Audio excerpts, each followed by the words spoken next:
Selamat malam Aumania. Jumpa lagi di Midnight Live. Mulai malam ini kita siaran dari Senin sampai Jumat. Soalnya kalau kebanyakan libur takut berita makin ngawur, korupsi makin subur, penonton kelamaan nganggur, ujung-ujungnya bobo. Bangun-bangun dunia makin hancur. Ya udah, tanpa berlama-lama lagi langsung aja kita mulai. Inilah Midnight Live.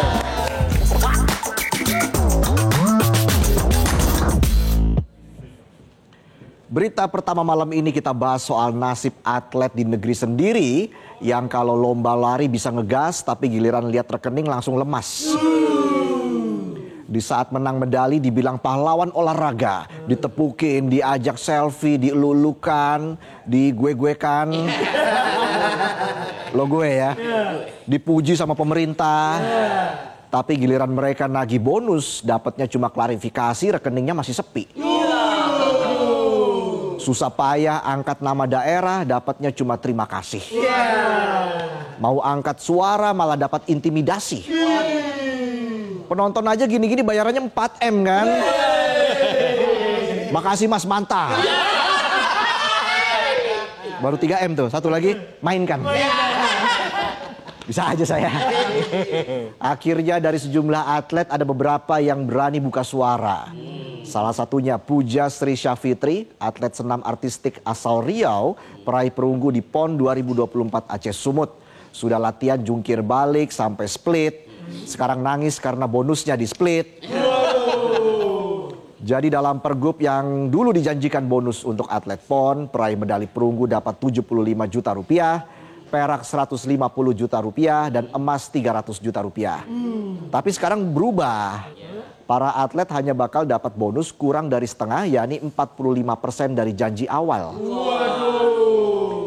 Menanggapi hal itu Puja bilang, kita mintanya full dong, bukan 45%. Ini bonus apa janji mantan? Dulu bilang kaulah segalanya, sekarang bilang kaulah sebagian aja. Aduh ngenes. Dan di saat para atlet nungguin bonus yang gak cair-cair, pemerintah provinsi ternyata masih mampu. Buktinya bisa kasih bonus 20 juta rupiah dan mengangkat Ryan Arkandika jadi duta wisata, bocah berusia 11 tahun yang viral joget di pacu jalur. Puja yang tadinya menahan kecewa jadi marah. Dia bilang yang viral dapat apresiasi, kita yang berkeringat latihan sampai telapak tangan kasar cuma dapat selfie. Penonton kan tangannya kasar juga tuh. Keseringan nimba. Jatuh lagi embernya. Kata Puja, para atlet dan pelatih sudah bolak-balik ke Dispora tapi hasilnya nihil. Udah kayak jomblo, bolak-balik cek HP, lock unlock. Ratusan kali gak ada notifikasi. Sekalinya notifikasi masuk, tagihan peleter. Sementara itu Gubernur Abdul Wahid bilang anggarannya nggak cukup, kami cuma mampu 45%. Dia juga bilang yang menjanjikan nominal bonus itu PJ Gubernur sebelumnya. Ya elah Pak, namanya pemerintah kalau sudah janji ya ditepati. Masa ganti gubernur janjinya ke riset? Situ gubernur apa recycle bin? Ganti OS, recycle bin ikut hilang semua. Atletnya nanggung beban, pemerintahnya nanggung alasan. Kekecewaan para atlet juga disorot anggota DPRD Riau, Indra Gunawan Eet, katanya bakal memanggil organisasi perangkat daerah atau OPD. Bukan manggil ngajak ngopi, tapi buat nanya bonus atlet kapan dilunasi. Indra juga bilang bonus harus segera cair. Atlet sudah angkat nama daerah, sekarang giliran daerah angkat derajat keluarga mereka. Bayangin gimana perasaan atlet yang sudah janji ke orang tuanya. Mak, kalau aku dapat emas, aku bangunin rumah ya. Pak, kalau bonus cair nanti Bapak naik haji ya. Tapi ujung-ujungnya orang tuanya yang nenangin. Sabar ya nak, tetap semangat. Semangat nagihnya ya nak. Biar pemerintah juga sadar, cepet cair duitnya. Dan menanggapi soal Dika yang dapat bonus dari joget viral pacu jalur, Ketua Dewan Kesenian Riau bilang, atlet jangan iri sama Ryan, dia seniman. Lah siapa yang iri sama Dika? Kita bangga kok sama Dika bisa membuat pacu jalur mendunia. Tapi masalahnya itu Pemda kok malah lebih cepat menghargai viral daripada yang sudah lebih dulu berjuang total. Ini bukan masalah iri, ini masalah janji yang harus ditepati. Jangan kaget kalau nanti para atlet jadi nggak kompeten karena lebih milih ngonten sambil nungguin bonus dan komentar netizen. Dari Riau kita lompat indah ke Aceh, di mana bonus masih berupa teks belum jadi cash. Salah satu korbannya Yulianto, peraih emas Hapkido di PON Aceh Sumut, lulusan S2 Kimia yang dulunya menolak kerja demi banggakan nama daerah. Waktu berjuang dijanjin macem-macem. Ntar kalau menang jadi PNS ya, dapat bonus besar ya, masa depan cerah ya. Selesai PON janjinya melipir, bonusnya nggak cair, Yulianto malah jadi tukang parkir. Getir. Juara dan S2 Kimia jadi tukang parkir. Ini bukan dapat masa depan cerah tapi dapat matahari cerah. Warm pineapple. Nanas anget. Panas banget kali. Selain Yulianto ada juga Zulfirdani, atlet bowling Aceh yang ngaku kalau para atlet dapat tekanan sana sini. Katanya kalau berani protes nama kita bisa pindah dari daftar atlet ke daftar blokir. Soalnya kebanyakan atlet Aceh itu ASN, pelajar, dan mahasiswa. Jadi posisinya serba salah. Mau protes takut dipecat, nggak protes dompetnya sekarat. Nasib ya. Merespon bonus atlet PON yang nggak cair-cair, Sekretaris Dinas Pemuda dan Olahraga Aceh bilang uangnya sudah diusulkan tapi nunggu APBA perubahan disahkan dulu. Atletnya udah nggak keluar keringat, bonusnya masih diem di meja rapat. Menpora Dito juga bilang kalau bonus atlet masih kendala alokasi dana daerah tapi bakal dimonitor terus. Come on, atletnya butuh dana bukan butuh pengawasan. Ini bonus bukan CCTV, monitor terus. Memangnya kalau diliatin terus bonusnya bisa cair sendiri? Kasus bonus gak cair juga kejadian di Sulsel. Nuriska, atlet karate peraih emas bilang dia bersama beberapa atlet protes di sosmed karena gak terima bonus dikecilin. Bukannya dapat jawaban, akunnya malah diblok sama gubernur. Mantan aja paling unfollow. Biar masih bisa stalking. Siapa tahu kirim pap ya kan. Pap yang sekali muncul doang tuh. Udah seneng dikira dikirim foto selfie. Pas dibuka beneran foto selfie. Tapi emaknya yang selfie. Apa urusannya gue sama emaknya kan. Setelah itu Rizka ngadu ke DPRD dan tiba-tiba dia diundang ke acara anti mager. Acara olahraga bareng masyarakat yang diinisiasi gubernur. Di situ dia dapat bonus secara simbolis. Catat ya, simbolis. Dompet mah tetap nangis. Ketika Rizka ya, kata Rizka bonus PON 2024 ini jauh lebih kecil dari bonus PON Papua 2021. Dan akhirnya para atlet datang ke rumah jabatan gubernur buat nanya langsung kenapa kok nilai bonusnya turun. Jawaban gubernur sangat di luar logika. Kalian terlalu ribut di sosmed. Atlet cuma nanyain bonus. Jawabnya ketus. Ingat mereka sudah berkorban mewakili provinsi angkat medali. Masa masih disuruh angkat sabar lagi. Pas menang pejabatnya gercep naik podium, ikut foto, ikut narsis, ikut nyengir. Sampai gusi muncul. Taringnya keluar dikit tuh ya. Lidahnya melet dah. Tapi pas ditagih bonus mukanya flat, tatapan kosong, bengong, malah jawabannya songong.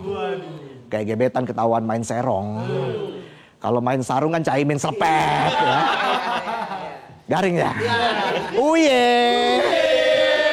Ini bukan cuma soal uang, ini soal penghargaan, soal harga diri, soal anak muda yang rela ngorbanin masa muda demi mengharumkan nama daerahnya.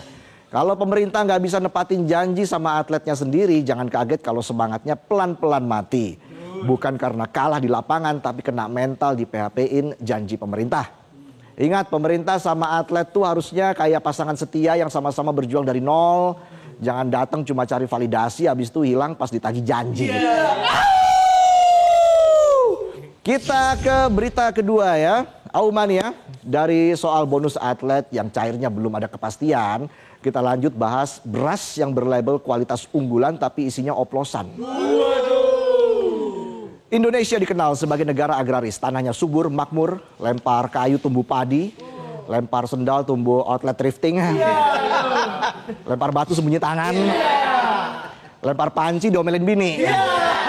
Tapi faktanya yang tumbuh subur malah praktek culas di dalam karung-karung beras.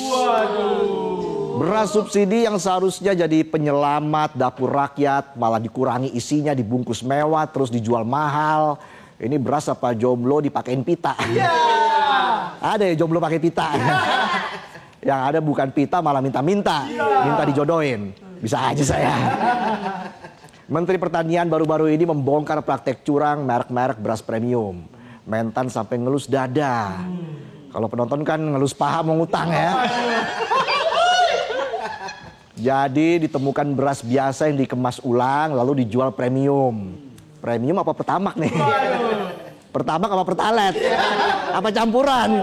Dejavu saya. Investigasi dilakukan dari tanggal 6 sampai 23 Juni 2025. Ketemu 212 merek beras yang main kotor di 10 provinsi. 212 ini jumlah merek beras apa pendekar kapak maut naga gede. 212 Wiro Sableng ya. Bisa aja saya. Modusnya juga macam-macam. Ada yang tulisannya 5 kg, pas ditimbang cuma 4,5 kg. Kemasannya mulus, pas dibuka isinya nggak mulus. Kayak foto profil WA diambil dari foto 7 tahun lalu. Diedit lagi pakai ChatGPT. Emang bisa ya ChatGPT ngedit foto? Udah salah timbangan, salah AI lah gitu. Lebih gila lagi beras subsidi dipermak, udah kayak celana jeans terus dijual lebih mahal lagi ya. Rakyat jadi korban, ngiranya mau makan nasi pulen pas dimasak nggak ketelen. Seret. Mana ada kerikilnya lah gitu ya.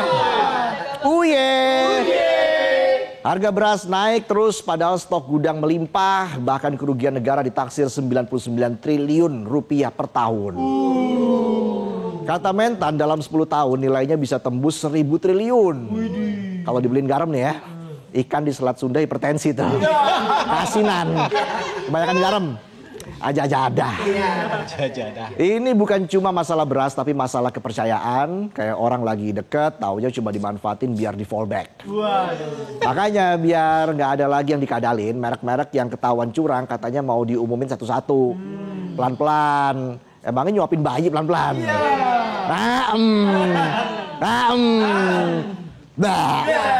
Kasus ini sudah dilaporin ke Bareskrim Polri dan Kejaksaan Agung supaya produsen nakal segera disangsi. Bareskrim pun gerak cepat memanggil 4 produsen besar. Mereka adalah Wilmar Group, Food Station, PT Belitang Panen Raya, dan PT Sentosa Utama Lestari atau Japfa Group.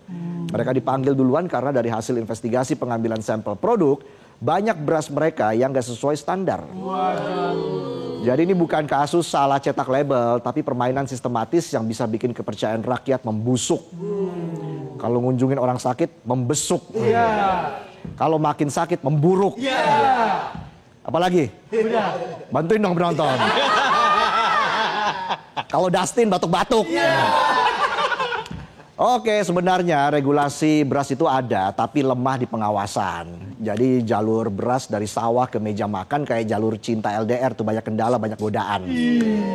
Pengawasan juga mau diperketat dan bakal konsisten, bukan cuma sidak dadakan buat konten sosmed. Langkahnya bagus, tapi jangan cuma direncana doang, prakteknya juga harus konsisten. Jangan cuma keras 2 hari, sisanya udah kayak bawa bapak baru mulai nge-gym, males-malesan, banyak alasan, tiap hari minta kerokan. Ingat, pangan itu bukan cuma soal kenyang, tapi keadilan. Rakyat berhak makan layak tanpa dikasih beras oplosan. Masalah beras itu sensitif, salah kelola sedikit aja bisa bikin harga naik, emosi naik, pejabatnya turun. Makanya jangan gampang kepincut sama label premium, soalnya di sini kebanyakan yang premium itu cuma kemasannya doang. Ibarat bungkusnya bling-bling kayak undangan arisan sosialita, pas dibuka isinya ngemis dana. UIA, UIU, EO. Dan buat yang suka ngoplos beras, jangan terus buat rakyat cemas. Ingat, rakyat makan nasi bukan makan ilusi. Jangan jual beras dengan label kualitas tinggi kalau faktanya beras kualitas rendah yang diberi. Dan buat pemerintah, cepat babat habis produsen beras yang gak jujur. Jangan tunggu kepercayaan rakyat hancur. Ya, itulah tadi sajian pembuka kami. Usai jeda kami masih punya informasi menarik sekaligus mendorong hasrat untuk menonton. Ya. Jadi jangan kemana-mana, tetaplah di Midnight Live.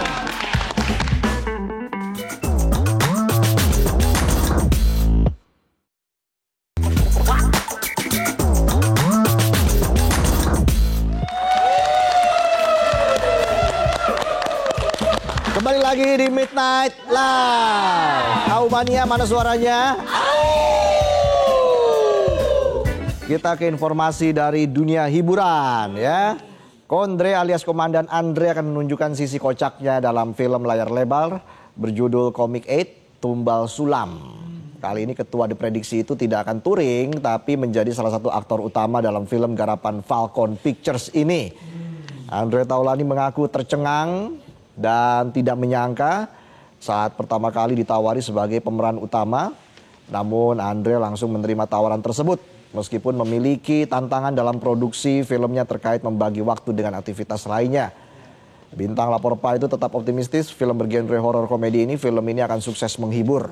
Film Comic 8 Tumbal Sulam yang disutradarai Fajar Bustomi kini tengah diproduksi dan dijadwalkan tayang di layar lebar pada tahun ini. Berbeda dari seri sebelumnya yang mengusung genre action komedi, kali ini Comic 8 Tumbal Sulam hadir dengan sentuhan horor komedi yang dijanjikan tetap menghibur.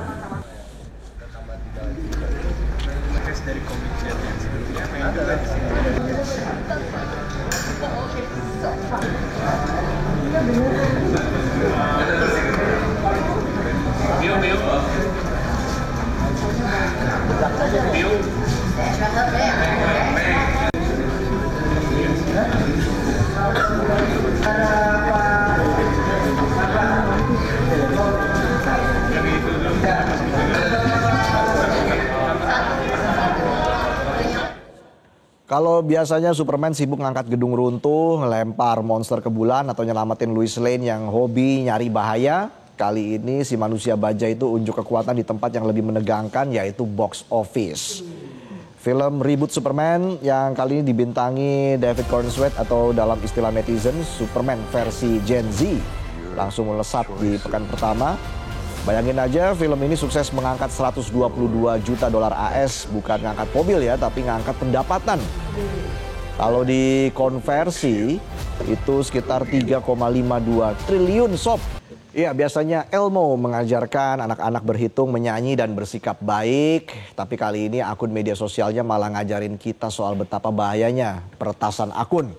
Akun X yang dulu dikenal sebagai Twitter milik Elmo dari Sesame Street diretas pada hari Minggu waktu setempat. Dan bukan cuma diretas sembarangan tapi langsung digunakan buat munggah pesan-pesan rasis dan antisemit ke 647 ribu followersnya. Mungkin peretasnya lupa ini Elmo bukan Elon Musk. Unggahan itu juga nyenggol tokoh-tokoh panas kayak Presiden AS Donald Trump dan Jeffrey Epstein. Waduh, Elmo aja belum lulus SD tapi udah digeret ke topik level politik luar negeri dan skandal internasional. Untungnya semua postingan itu langsung dihapus tidak lama setelah diunggah. Juru bicara Sesame Workshop bilang bahwa akun Elmo memang diretas oleh pihak yang tidak dikenal. Ya iyalah, malah masa Elmo sendiri yang ngetik, tangannya aja cuma bisa goyang ke kiri dan ke kanan doang. Sekarang pihak Sesame Workshop lagi berusaha ambil alih akun itu kembali sebelum Elmo mulai nge-tweet soal Bitcoin dan NFT. Atau jangan-jangan nanti dia buka PO skincare palsu. Sementara itu pihak X alias Twitter versi masa depan masih anteng dan belum ngasih komentar apapun. Mungkin lagi sibuk ngupdate algoritma atau lagi nyari tahu kenapa boneka bisa trending global. Kejadian ini jadi pengingat buat kita semua kalau akun boneka aja bisa diretas. Apalagi kamu yang passwordnya 12345. Jadi ingat, jangan anggap remeh akun media sosial apalagi kalau kamu seleb, pejabat atau boneka merah dari Sesame Street. Dan tolong hacker-hacker di luar sana kalau mau iseng hacknya jangan Elmo dong. Kasian dia masih belajar alfabet.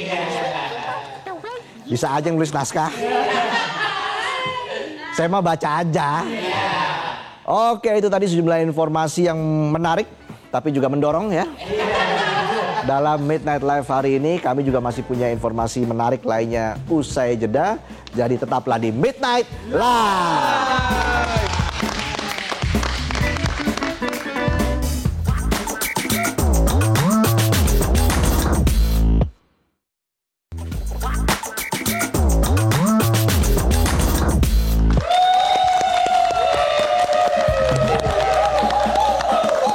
Kembali lagi di Midnight Live. Aumania, mana suaranya?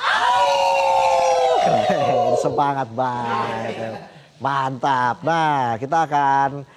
Memang sekarang asli atau palsu ya? Bukannya udah pernah rame? Ya dari dulu rame sih. Nggak kelar-kelar nih asli palsu nih. Lagi bawa apa, Tong? Sebenarnya gampang bedain asli sama palsu ya. Coba lu bisa nggak bedain asli sama palsu yang mana? Oh iya, bedanya gimana ya? Ya gampang lah. Gimana bedanya penonton? Hah? Ya ada tulisan. Jadi tunjukin ketahuan gimmicknya. Berapa lama dipersiapin nih gimmick kayak begini nih? Semalaman. Lagi rame pejabat dengan ijazah palsu, Bung. Serius? Iya. Masa 2 rius? Dibohongin nggak percaya. Rame banget pejabat dengan Dimana? ijazah palsu. Di Jepang. Oh, di Jepang. Aman lah kalau di Jepang. Ya, aman. Kalau di negara lain saya nggak tahu ya. Jadi apa nih beritanya soal apa nih? Jadi nih ya, belum sempat nempelin stiker nama di meja kerja, udah lengser duluan. Kali ini wali kota Ito, Makita Kubo, resmi mengundurkan diri. Bukan karena salah milih baju dinas, tapi karena diduga salah milih gelar akademik. Waduh. Ya, Makita Kubo baru aja menang pemilihan wali kota Ito tanggal 25 Mei lalu ngalahin petahana. Tapi tunggu dulu, kemenangan itu sekarang tercoreng gara-gara dugaan pemalsuan ijazah. Ya katanya sih gelar pendidikannya rada-rada nggak sinkron sama kenyataan. Mungkin dia mikir kalau di CV nulis lulusan Harvard orang kagum.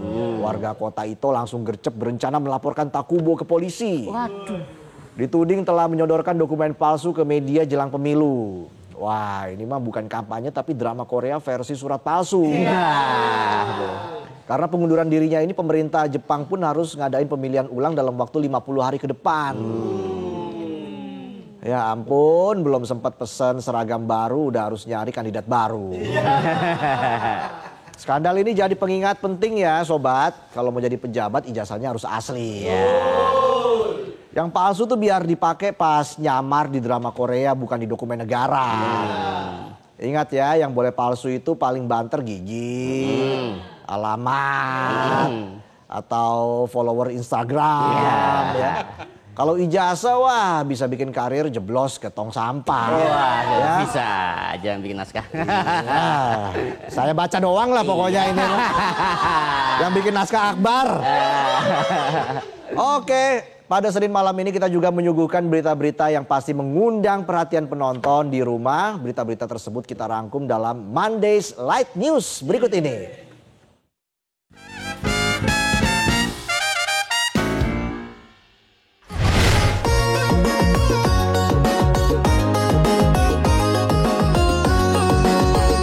Razia kendaraan di Bengkulu Tengah berubah menjadi ajang action tak terduga.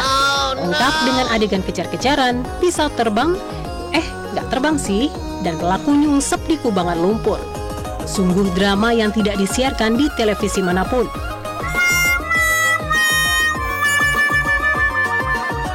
Berawal dari sebuah razia biasa di depan Mapolres Bengkulu Tengah. Para petugas sedang sibuk memeriksa kendaraan yang lewat. Tiba-tiba muncul seorang pengendara motor misterius tanpa plat nomor. Motor nggak ada plat, helm nggak ada, SIM apalagi. Pas dihentikan, malah jatuh sendiri. Niat kabur tapi malah nyungsep. Belum sempat ditolongin si pengendara yang diketahui berinisial R ini langsung nyabut pisau 30 cm dari pinggangnya. 30 cm pemirsa, itu sih bukan pisau dapur, itu udah setara pedang kecil. Petugas langsung panik dan melepaskan tembakan peringatan. Pokoknya takut si pelaku justru lari ke area kebun warga sambil becek-becekan, kayak main Takeshi Castle. Aksi kejar-kejaran pun terjadi sampai akhirnya pelaku kepleset masuk ke dalam kubangan lumpur. Petugas pun berhasil menciduknya dengan gaya dramatis.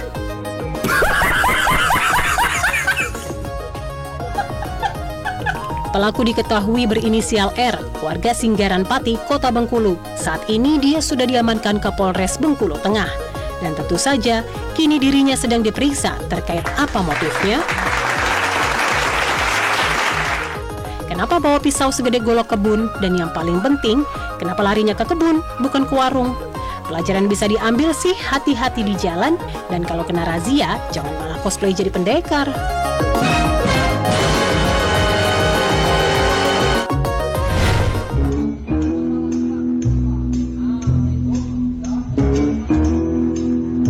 Kalau biasanya lurah sibuk ngurus warga dan tanda tangan surat tanah, yang satu ini malah sibuk ngurus sabu di pinggir pantai. Oh no! Beginilah nasib Pak Lurah berinisial JK dari Kecamatan Singarampati, Kota Bengkulu, yang harus menikmati sunset sambil dijemput polisi. Dia tertangkap tangan saat sedang asyik, bukan main layang-layang, tapi nyabu di Pantai Panjang. Polisi langsung mengamankan 1 paket sedang dan 2 paket kecil sabu, 1 ponsel, dan 1 dompet berisi KTP lengkap dah. Mirisnya pemirsa, Pak Lurah ini bukan pemula. Ia sudah pernah masuk BUI tahun 2011 karena ganja. Oh no! Vonisnya waktu itu 7 bulan. Bukannya tobat malah naik level ke sabu. Kapolresta Bengkulu memastikan JK ini adalah pecandu aktif. Ini polisi masih menelusuri dari mana sabunya, siapa temannya, dan kenapa milih nyabu di pantai, bukan di rumah. Pemirsa, pesan moralnya jelas, jabatan tinggi bukan alasan buat mabok-mabokan. Apalagi di tempat wisata, malu sama ombak nanti.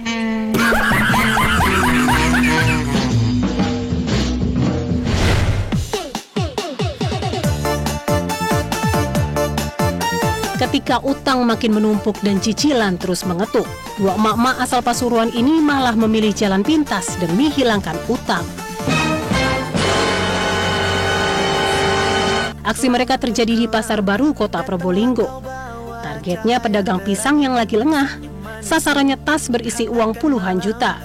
Motifnya bayar cicilan ke bank mekar sebesar 150.000 per hari. Wah, bunga banknya lebih bikin deg-degan daripada harga cabai.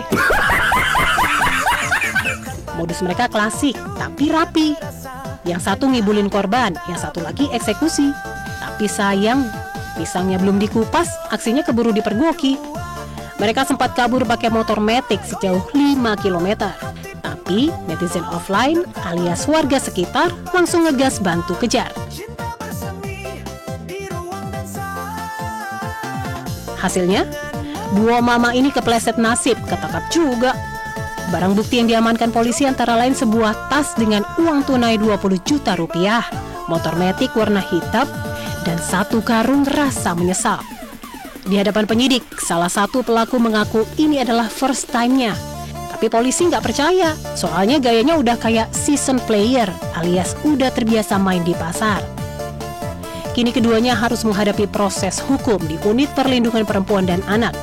Kejadian ini jadi pengingat bahwa tekanan ekonomi memang berat, tapi memilih jalan pintas seperti mencuri justru bisa membawa akibat yang jauh lebih berat. Bicara cinta.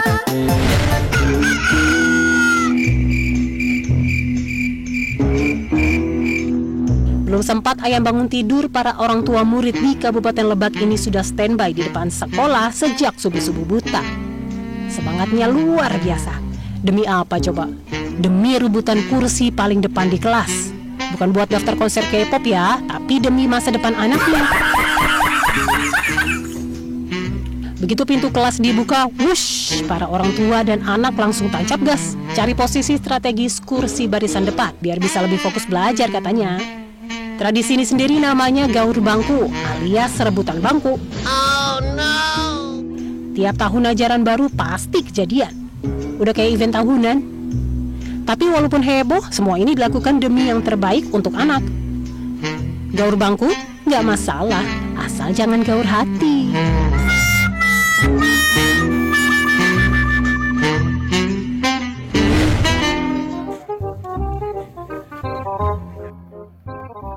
Pemirsa, biasanya yang sepi itu kan kuburan. Tapi kali ini sebuah sekolah dasar di Trenggalek justru lebih sunyi daripada grup WA arisan yang isinya cuma admin. Oh no! Inilah SDN 1 Kendal Rejo yang di tahun ajaran baru 2025-2026 cuma kedatangan 1 siswa. Iya, 1. Bisa langsung dikenal seisi sekolah deh, bahkan sama tukang taman. Siswa tunggal itu namanya Rohmat Widianto. Masuk kelas sendirian, ikut MPLS sendirian, tepuk tangan juga sendirian. Tapi semangatnya gak sendirian. Rohman tetap semangat, main sendiri di halaman, kayak jadi juara bertahan lomba lari tanpa lawan. Bahkan katanya kalau ada ulangan dia pasti ranking 1. Walau muridnya cuma satu, guru tetap ngajarin. Malah bisa lebih fokus. Gak ada rebutan bangku, gak ada PR yang ketuker, dan gak ada yang les pas disuruh maju ke papan. Semoga tahun depan Rohmat gak sendiri lagi. Kalau terus begini, dia bisa jadi ketua OSIS, bendahara, petugas upacara, semua dijabarin sendiri.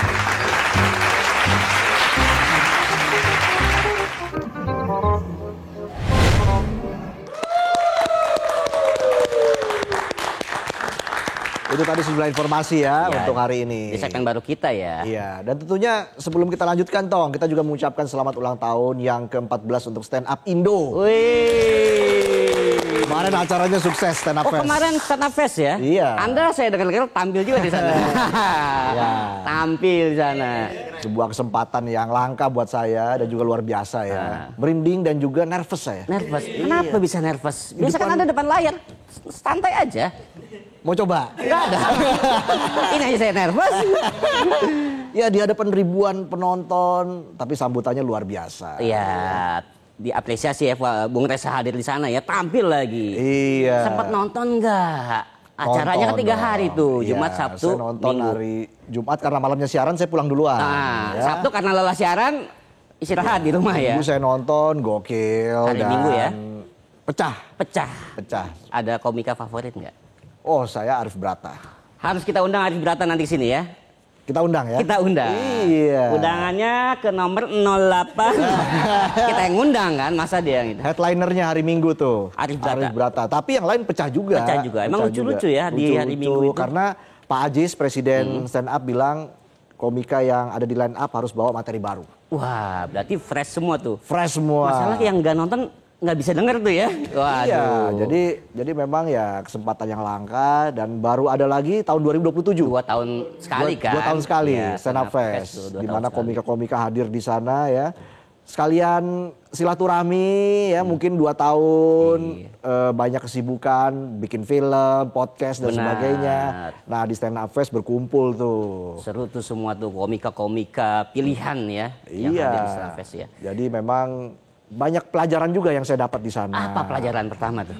Ya membuat materi seperti apa. Iya. Dan saya juga melihat beberapa komika lain yang wah tarik napas terus tuh sebelum mereka tampil tuh deg-degannya tuh. Kelihatan nervousnya, kelihatan Kelihatan tegangnya. nervous, padahal kan sudah sering tampil ya. Apalagi saya baru sekali tampil di Stand Up Fest, tapi untungnya semua berjalan dengan lancar.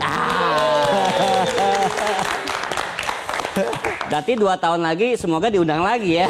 Ya kita lihat aja nanti seperti apa. Iya, kita Presidennya harus masih tagih Pak Ajis bukan ya? 2 tahun lagi. Waduh, iya juga ya. Iya. Biasanya Nanti kita tanya Pak Ajis deh. Apakah Ya. dia bisa 3 periode? Kita nggak tahu juga ya. Takutnya dia ngajuin ke ini kan. Apa sih? MA, Mahkamah Komedi maksudnya. Oh iya iya. Mungkin iya. ada, kita nggak tahu juga.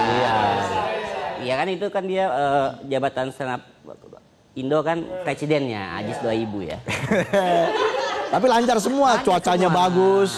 Karena kan ada indoor ada outdoor. Nggak ada hujan. Wah, cuaca Cuacanya mendukung mendung-mendung gitu. Mendukung banget lah pokoknya. Dan banyak komika juga jualan makanan ya saya Iya, lihat di sana. jadi ada UMKM, UMKM. komika yang tampil bisa bangun stand di situ. Oke. Jadi ya kita menikmati seperti komunitas ya, perkumpulan pertemuan antara komunitas sudah lama tidak berjumpa, akhirnya bertemu di Stand Up Fest. 2 tahun lagi kita harus sana, oke? Ya. Nonton minimal. Banyak belajar di sana. Oke, nanti kita jeda dulu ya pemirsa, kami akan kembali dengan bintang tamu. Sebuah band ya, pastinya penasaran pemirsa, jadi tetaplah di Midnight Live.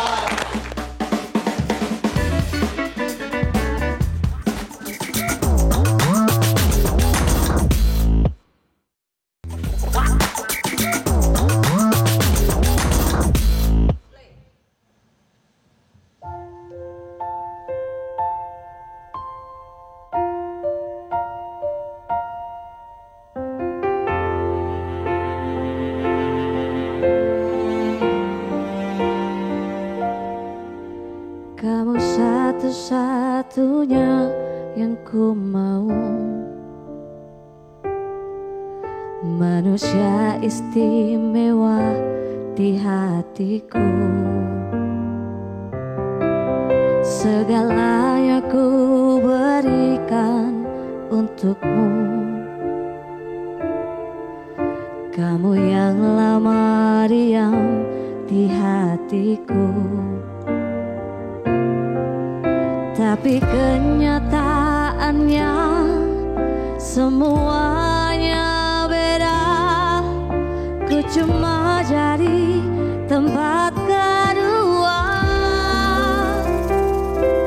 Seandainya bisa ku ulang kembali, lebih baik ku tak pernah kenal kamu.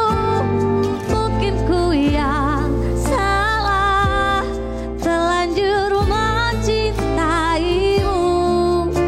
Sehat-sehat pemain lama.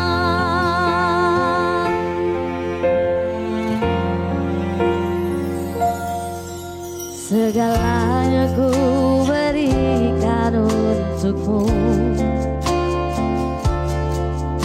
Kamu yang lama diam di hatiku. Tapi kenyataannya semuanya beda. Ku cuma jadi tempat kedua. Seandainya bisa ku ulang kembali, lebih baik ku tak pernah kenal kamu. Mungkin ku yang salah, terlanjur mencintaimu.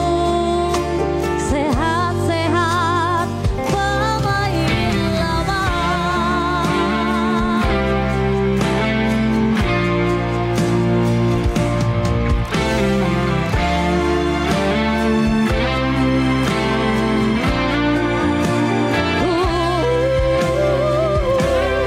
Seandainya bisa ku ulang kembali, lebih baik ku tak pernah kenal kamu.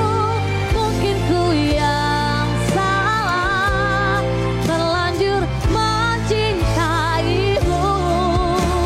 Sehat-sehat pemain lama. Mungkin ku yang salah, terlanjur mencintaimu. Sehat-sehat kamu pemain lama.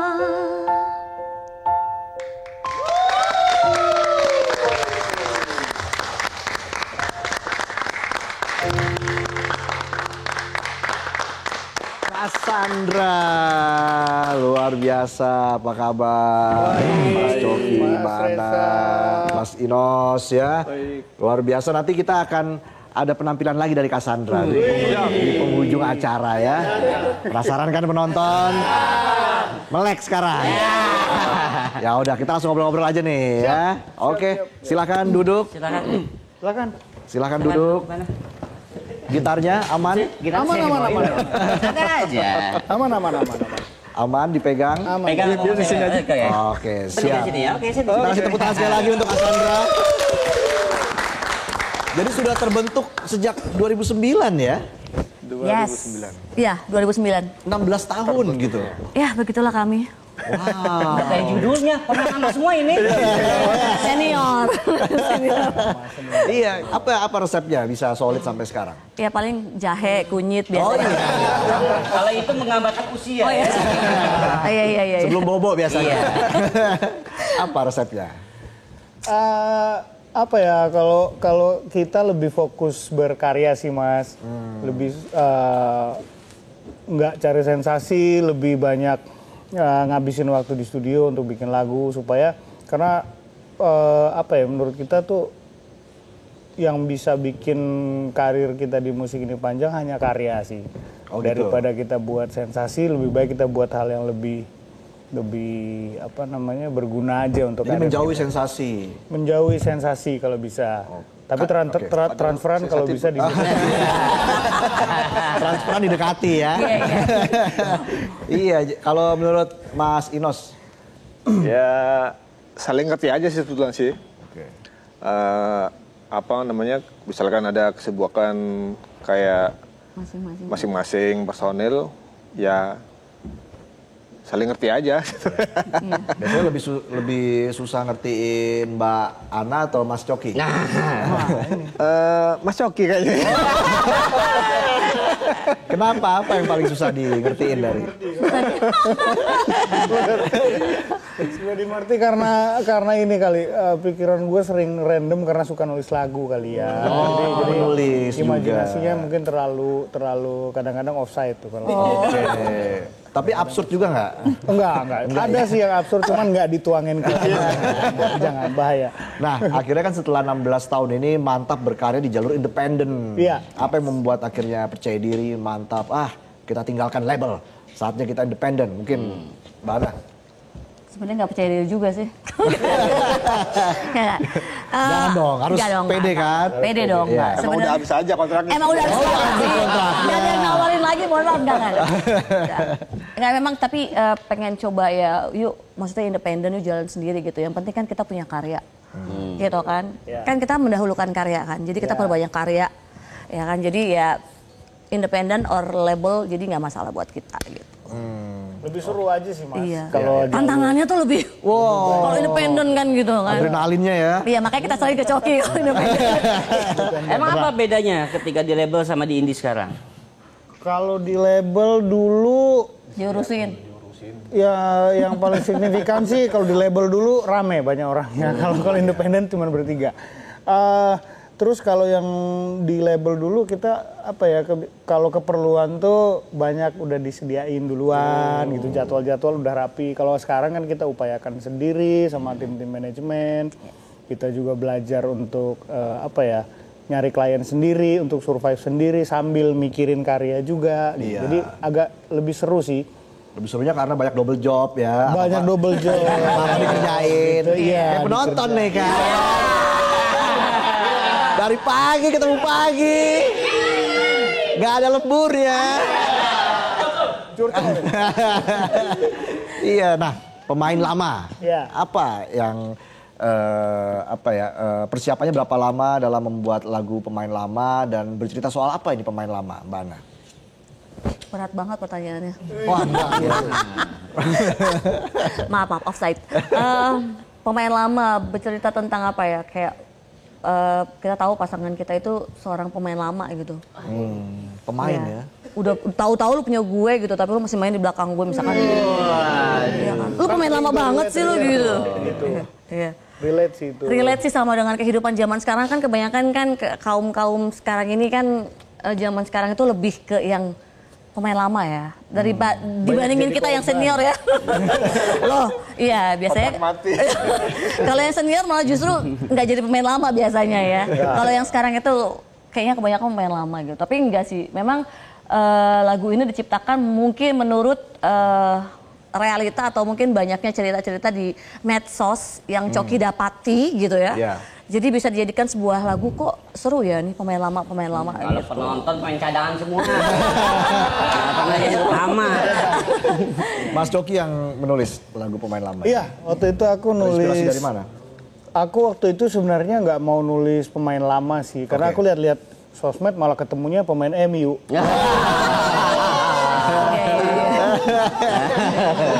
Banyak fansnya nih. MU apa tim volley ya? Bukan dong. Oh, bukan, bulu Tim tangkis. sepak bola. Sepak bola. Cari aman. Terus? Oke. Jadi di sosmed itu banyak yang aku lihat tuh curhat-curhatan orang tuh dari sudut pandang korban ya, korbannya pemain lama lah gitu loh. Jadi iya, iya. kayaknya sih ini seru untuk ditulis rapi jadi lirik gitu. Untuk jadi sebuah tema lagu dan kayaknya sih memang pas untuk dibawain Cassandra gitu. Jadi Iya, udahlah akhirnya waktu itu bikin lagu ini. Dan tentunya lagu Cinta Terbaik itu yang paling membekas kayaknya ya. Yang mana itu Mas lagunya? Cinta Terbaik kan udah disebut tadi judulnya. Oh, itu Cinta ya? Terbaik. Cinta Terbaik. Saya lihat di YouTube tuh udah 100 juta lebih tuh yang ngeplay itu. Waduh. Terima kasih. Iya, Cinta Terbaik. Bagaimana melihat apresiasi terhadap lagu ini sejauh ini?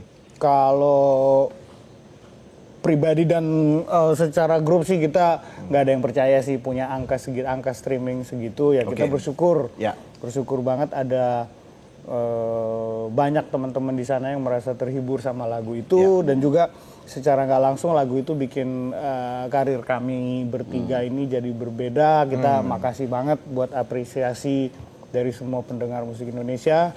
Semoga dari lagu itu kita bisa lebih semangat lagi mempersembahkan karya-karya yang terbaik buat yang dengerin. Udah gak sabar kan penonton? Langsung saja kita persembahkan sebagai penutup Midnight Live hari ini. Ya, kita sambut bersama-sama Cassandra dengan Cinta Terbaik.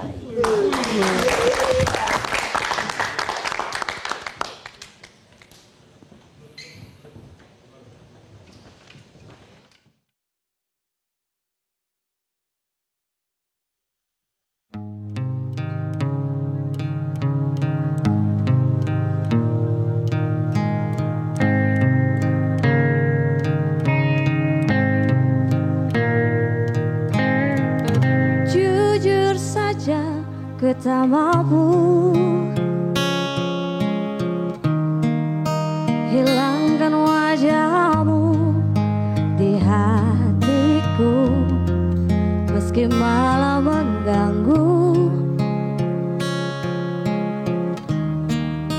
Hilangkan senyummu di mataku, ku sadari aku cinta padamu.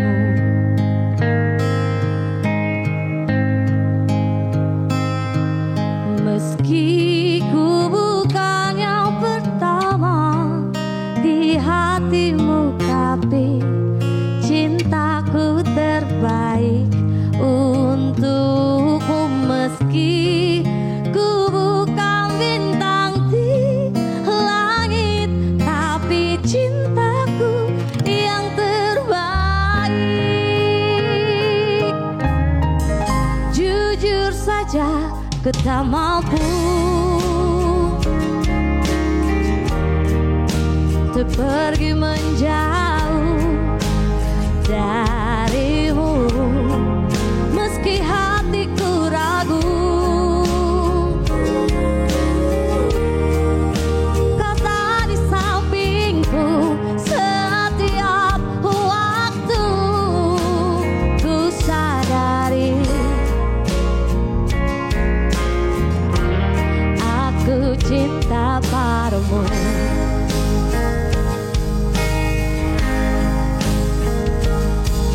Meski ku bukan yang pertama di hatimu, tapi cintaku terbaik untukmu. Meski ku bukan bintang di langit, tapi cintaku yang terbaik.